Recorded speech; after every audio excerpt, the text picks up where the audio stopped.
খুবই সাধারণ একটা রেসিপি আজকে আমি আপনাদের বানিয়ে দেখাবো। এই সহজ সাধারণ রেসিপিটা একটু অন্যভাবে তৈরি করলে এটা দিয়ে সব ভাত, রুটি, পরোটা খাওয়া হয়ে যাবে। সম্পূর্ণ নিরামিষ আর একটা স্পেশাল মশলায় তৈরি করে দেখাবো এই রেসিপি। তো স্পেশাল মশলায় ঝিঙের এই রেসিপিটা তৈরি করার জন্য এখানে আমি নিয়েছি 3টে ঝিঙে। এখন আমি এই ঝিঙের খোসাগুলোকে এভাবে ছাড়িয়ে নিচ্ছি। আমি একটা পিলারের সাহায্যে ছাড়িয়ে নিচ্ছি, আপনারা চাইলে বটি দিয়েও ছাড়িয়ে নিতে পারেন। তো দেখুন ঝিঙের খোসাটা ছাড়িয়ে নিয়েছি। একইভাবে সব ঝিঙেগুলোকে ছাড়িয়ে নেব। আর এই ঝিঙেটা দেখুন একটু সাইজে বড় রয়েছে, তাই এই ঝিঙেটাকে মাঝ বরাবর কেটে নিয়ে ছোট করে নিলাম। তারপর এর খোসাটাকে ছাড়িয়ে নিচ্ছি। তো দেখুন 3টে ঝিঙের খোসা আমি ছাড়িয়ে নিয়েছি।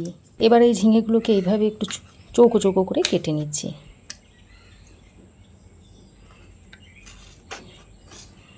এভাবে প্রথমে মাঝ বরাবর কেটে নিয়ে তারপর এরকম একটু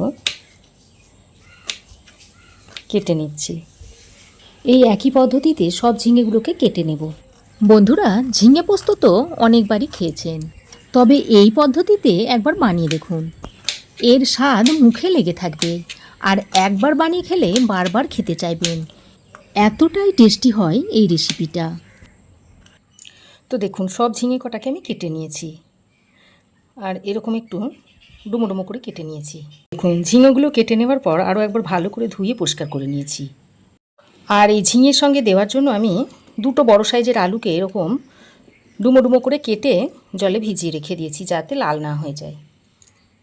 এবার আমি স্পেশাল মশলাটা তৈরি করে নেব। তার জন্য কড়াই গরম করে প্রথমেই দিয়ে দিচ্ছি শুকনো লঙ্কা। আর এই শুকনো লঙ্কাটাকে এইভাবে একটু ছিঁড়ে দিয়ে দিলাম। এখানে একটা শুকনো লঙ্কা দিয়েছি। আর দিয়ে দিচ্ছি 2 চামচ মতো সাদা তিল।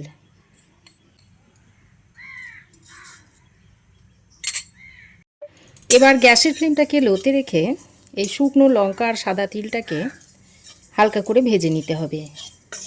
বন্ধুরা, আপনারা ঝিঙের অনেক রেসিপি খেয়েছেন, ঝিঙে পোস্ত, ঝিঙে ডাল।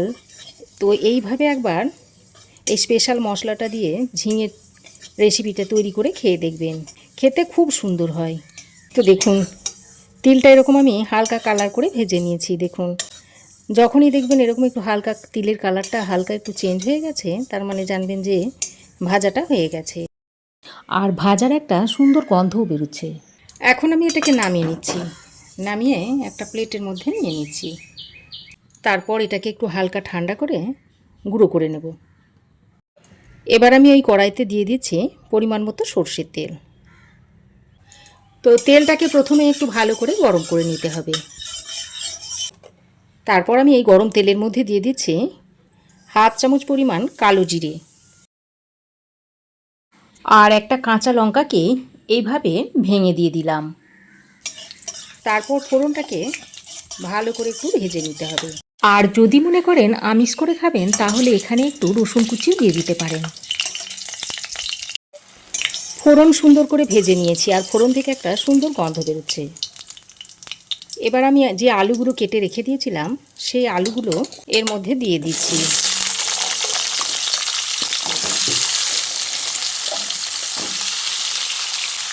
এবার আলুগুলোকে দিয়ে ফোড়নের সঙ্গে ভালো করে নেড়ে চেড়ে মিশিয়ে নিচ্ছি। তারপর আলুগুলোকে একটু হালকা করে ভেজে নেব, খুব বেশি ভাজবো না। তো আলুটাকে একটু হালকা কালার ধরিয়ে ভেজে নেব। আলুটাকে ফোড়নের সঙ্গে ভালো করে নেড়ে চেড়ে মিশিয়ে নিয়ে এবার আমি একটু ঢাকা দিয়ে দিয়ে ভেজে নিচ্ছি। তাহলে আলুটা একটু নরম হয়ে যাবে আর ভালো করে ভাজাও হয়ে যাবে। ওদিকে আলুটা ভাজা হতে হতে এদিকে আমি ততক্ষণ যে তিল আর শুকনো লঙ্কাটা ভেজে নিয়েছিলাম সেটা একটু গুঁড়ো করে নিচ্ছি। আমি এটাকে শিলনোড়াতে এভাবে গুঁড়ো করে নিচ্ছি। আপনারা মিক্সিতেও গুঁড়ো করে নিতে পারেন। তিল আর শুকনো লঙ্কা ভাজাটাকে এইভাবে গুঁড়ো করে নিয়েছি। এখন এটাকে একটা প্লেটের মধ্যে তুলে রেখে দিচ্ছি। তো ঢাকা দিয়ে আমি মিডিয়াম ফ্লেমে আলুটাকে বেশ খানিকক্ষণ ভেজে নিয়েছি। আর আলুর গায়ে দেখুন এরকম একটা হালকা কালার এসে গেছে, আলুটা অনেকটা নরম হয়ে এসেছে। এবার আমি এর মধ্যে কেটে রাখা ঝিঙেটা দিয়ে দিচ্ছি। ঝিঙেটা যেহেতু নরম সবজি তাই আমি ঝিঙেটাকে পরে দিলাম। এবার ঝিঙেটা দিয়ে আলুর সঙ্গে আবারও ভালো করে মিশিয়ে নিচ্ছি। তারপর এই ঝিঙেটাকে আলুর সঙ্গে কিছুক্ষণ একটু ভেজে নিচ্ছি। তো দেখুন ঝিঙে আলুটাকে একসঙ্গে করে আরও কিছুক্ষণ ভেজে নিয়েছি। এবার আমি এর মধ্যে কিছুটা গ্রেট করা আদা দিয়ে দিচ্ছি। এখন এই আদাটাকে ঝিঙে আলুর সঙ্গে খানিকক্ষণ কষিয়ে নিচ্ছি। তো আদাটা দিয়ে 2 মিনিট মতো একটু ভালো করে কষিয়ে নিয়ে এবার আমি এর মধ্যে দিয়ে দিচ্ছি অল্প পরিমাণে একটু হলুদের গুঁড়ো আর হাফ চামচ পরিমাণ দিয়ে দিচ্ছি ভাজা জিরের গুঁড়ো। এবার গুঁড়ো মশলাগুলো দিয়ে আবারও ভালো করে মিশিয়ে নিচ্ছি। এবার আমি এর মধ্যে একটু নুন দিয়ে দিচ্ছি স্বাদ মতো। তো নুনটা দিয়ে আবারও ভালো করে মিশিয়ে নিয়ে কিছুক্ষণের জন্য ঢাকা দিয়ে রান্না করে নিচ্ছি। এতে করে ঝিঙে থেকে একটু জল বেরিয়ে পড়বে, সেই জলে বেশ খানিকটা রান্না হয়ে যাবে। তো দেখুন ঢাকা দিয়ে আরও কিছুক্ষণ রান্না করে নিয়েছি। আর দেখুন ঝিঙে থেকে যে জলটা বেরিয়েছে তাতে সব কিছুই ভালোভাবে সেদ্ধ হয়ে গেছে।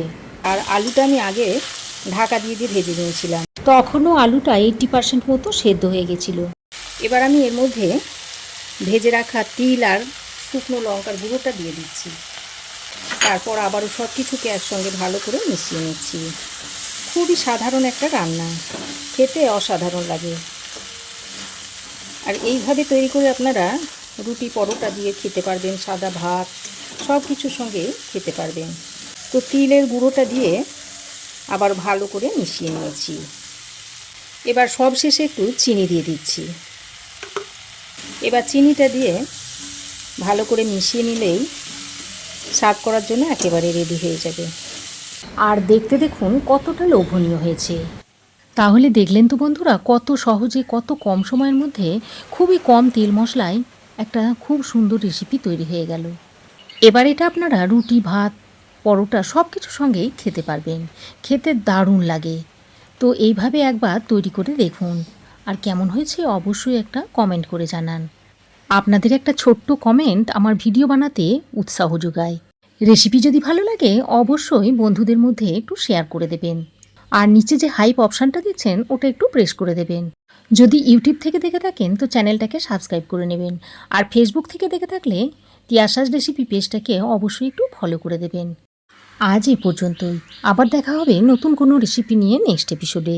সে পর্যন্ত ভালো থাকবেন, সুস্থ থাকবেন। ধন্যবাদ।